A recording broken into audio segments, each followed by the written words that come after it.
এটা গরুর খাবার ঘাস। কুরবানি উপলক্ষে একটু বেশি চাহিদা, কুরবানি পর্যন্ত মনে করেন কুরবানির 3 দিন আগ পর্যন্ত একটু বেশি, তারপর কুরবানির শেষ হইলে পরে তারপরে মানে যে কমে যায় আর কি, মানে ঘাসের চাহিদা কমে যায়। পরবর্তীতে গাই গরু যেগুলো থাকে এগুলা মানে যে হালকা কিছু দেওয়া হয় আর কি।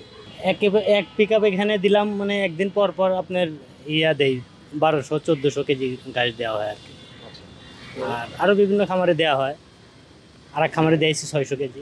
এই খামারে দেওয়া হয়েছিল আপনার 1300 কয়েক কেজি আর কি। কেজি মনে করেন বিভিন্ন জায়গায় বিভিন্ন, যেমন দূরে হইলে পরে আপনার ক্যারিং খরচা বাড়তি হয়, হয়তো 50 পয়সা কি 1 টাকা বেশি নেওয়া হয়। আবার কাছে হইলে পরে হয়তো কম নেওয়া হয়, 4 টাকা 5 টাকা এরকম। এখন এক জায়গায় কত করে ফেলবেন? এই জায়গায় 5 টাকা কেজি। এইখানে লোক আছে আপনার, অনেক লোক আছে মনে করেন যে যারা খ্যাত করে কত কিছু কিনেও আনি আমরা, মানে যেমন হয়তো ঘাস পাই না, আরেক ক্ষেত থেকে কিনে আনা হয় আরেক লোকের কাছ থেকে।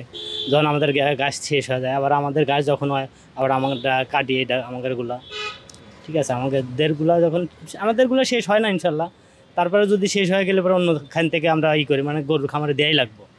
এক কথা মনে করেন দিতে হলে পরে মনে করেন ঘাস আমাদের লাগবে। প্রথমে চাষ করা হয়, চাষ করার পরে আপনার সার বিষ এটা দেওয়া হয়।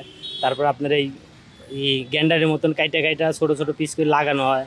লাগানোর পরে তারপরে বৃষ্টি না হলে পানি দেওয়া হয়, সার দেওয়া হয়, ঠিক আছে। সার দেওয়ার পরে আবার মনে করেন যে একবার এই প্রথম কাটা পরে আপনার 3 থেকে 4 মাস পর, তারপরে আপনার মনে করেন 2 মাস পর পর কাটা যায়। এটা পাংচুং, এটা মনে করেন যে এক জাতি, এটা এক জাতি, আমরা এক জাতি আছে, এটা পাংচুং ঘাস।